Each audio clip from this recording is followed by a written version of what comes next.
Human trafficking, as you discovered in the Human Trafficking 101 introduction video, has layers to it. One thing is for certain. It is happening 24/7, 365 days a year, in every state in the U.S. If your town has internet access, your town has trafficking. And though victims of human trafficking are hidden in plain sight, it is still a dangerous and complex web of force, fraud, and coercion.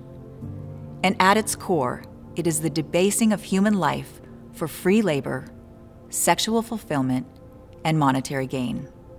Individuals in the United States vulnerable to human trafficking include children in the child welfare and juvenile justice systems, including foster care, runaway and homeless youth, unaccompanied foreign national children without lawful immigration status, individuals seeking asylum, American Indians and Alaskan Natives, particularly women and girls, individuals with substance use issues, migrant laborers, including undocumented workers and participants in visa programs for temporary workers, foreign national domestic workers in diplomatic households, persons with limited English proficiencies, persons with disabilities, LGBTQ+ individuals, and victims of intimate partner violence or domestic violence. Labor trafficking is just as dehumanizing as sex trafficking. It's happening constantly and quite possibly could be as close to you as the food you're eating, the clothes you're wearing while you watch this, the furniture you're sitting on right now.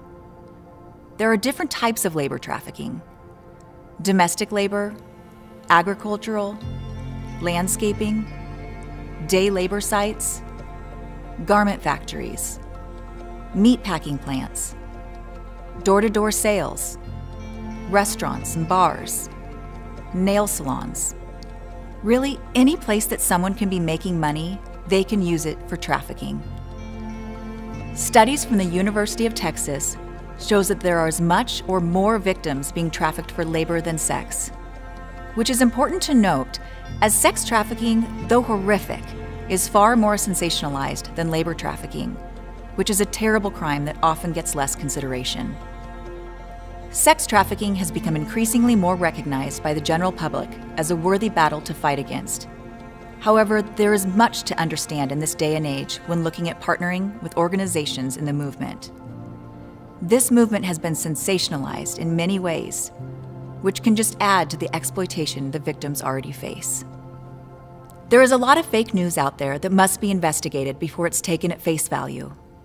That said, with increase in access to victims subsequently due to the advance in technology, sex trafficking is spreading even more rapidly. Now, children and adults are being picked up through social media apps and coerced by traffickers posed as safe people. All the while, there are advocates attempting to protect the pornography industry, while adult and child pornography is intrinsically linked to sex trafficking. When it comes to child sex trafficking, traffickers often target children with signs of low self-esteem, a dysfunctional home life, a history of running away and abuse. Traffickers are skilled listeners and master manipulators, putting all children at risk. In addition, it is common for a trafficker to gain trust of a child who they already know, or know them through a friend or a family member. A child can also be related to their trafficker. Children are easily exploited because they all share a basic need to depend on someone for physical, mental, and emotional needs. Most children at risk for being trafficked are often runaways, which as of now the statistics are anywhere between 1.8 to 2.6 million kids who run away from home each year. The National Center for Missing and Exploited Children report 1 in 6 missing children were highly likely to be sex trafficked. According to studies, the average age of a child being recruited, coerced, or forced into child sex trafficking is around 12 years old.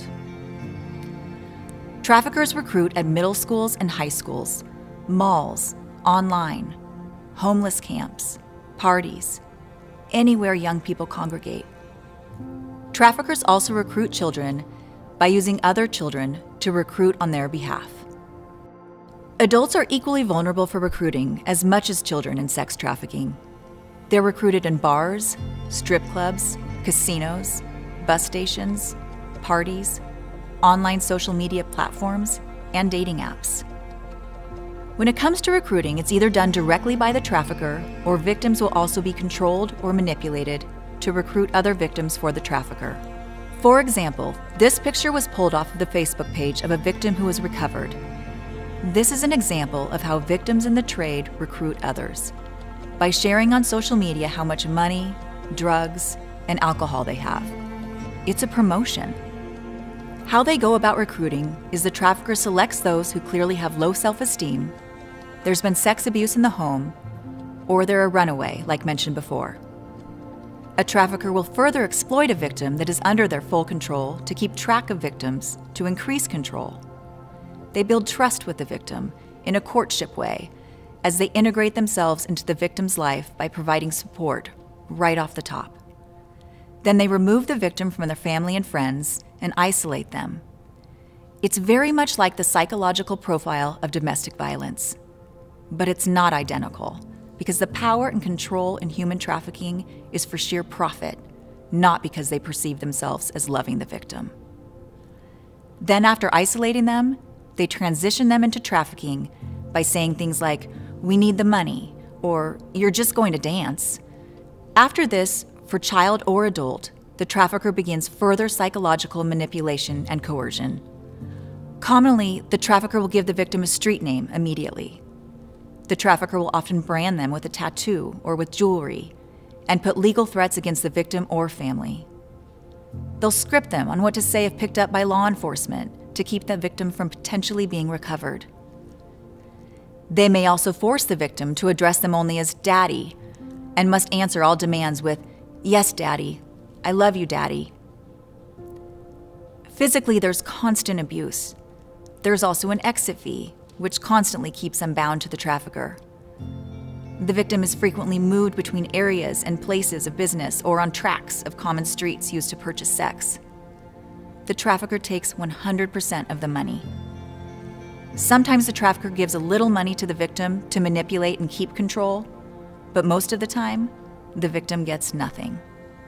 For example, two 13-year-old girls and their 15-year-old sister ran away from home in Kansas City, Missouri. A trafficker recruited them. He sold them in exchange for food, clothing, and shelter. These children were raped and abused, forced to sell themselves. 100% of the money was provided to the trafficker.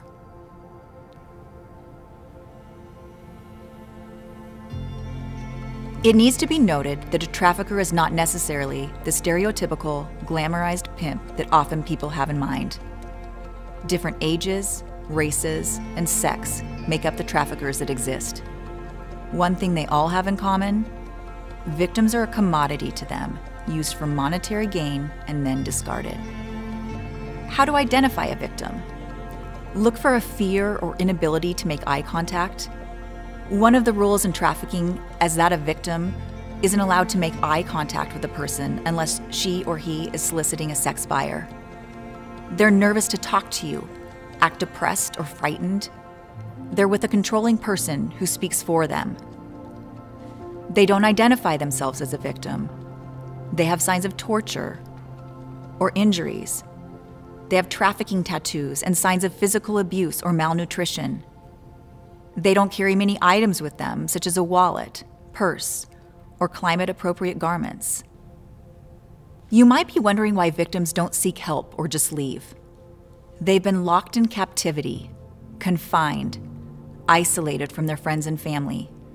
They've been beaten, raped, tortured, and threatened with weapons, or their families have been. Fear, shame, self-blame, and hopelessness is a part of their everyday life. They see no way out. They've become physically, financially, emotionally dependent on their trafficker. The trafficker is their everything. We call it trauma bonding. These are just some reasons why victims don't simply leave their trafficker or pimp. Keep in mind, porn and prostitution are intrinsically linked to the human trafficking industry. Porn is sex trafficking with a camera. Usually 50% of those trafficked had porn made of them while they were in the act of being sex trafficked. and about the same percent were upset by buyers who wanted the victims to act out porn scenes. Traffickers often use porn to train the victims. And to understand how porn feeds human trafficking and human trafficking feeds porn, you have to understand how deeply rooted this is in our society. It is not a victimless crime. There is more money in pornography every year than the MLB, NBA, and NFL combined. FightTheNewDrug.org is a fantastic resource if you are looking for help and hope for yourself or someone you love. The average age a child views porn is at 10 years old, and children are being recruited and enticed constantly via social media. Porn is becoming increasingly more violent, targeting youth, and with sex buyers wanting to carry out porn scenes on victims, you can imagine the abuse that is involved as these victims are being sex trafficked. Child pornography is also directly linked to child trafficking. Child sexual abuse materials and imagery are some of the most horrific and violent acts that are created to be shared and traded widely. CSAM exploits a child over and over again as it is watched and recorded. Many in the movement who fight against human trafficking define child sexual abuse material as a more accurate term than the term child pornography. Thorn.org and missingkids.org are wonderful resources to learn more. We don't assume someone wants to be abused. Why would we assume someone wants to be prostituted? Our mentality needs to shift. The narrative needs to change, because we are dividing a camp that can't be divided between those who purportedly choose to prostitute themselves versus those who have been enslaved as sex trafficking victims. We need to understand that sexual exploitation is never okay. Individuals who are prostituted are victims of force, fraud, and coercion, having often been previously trafficked. Prostitution and porn are not victimless crimes. There is more to come on how you can join In Our Backyard in fighting the war against human trafficking. But for now, consider what you've just learned about human trafficking. And if you haven't purchased the book In Our Backyard, I strongly recommend you do so. It is known as the primer on human trafficking in the United States throughout the movement, with all proceeds of the book going back to the organization In Our Backyard.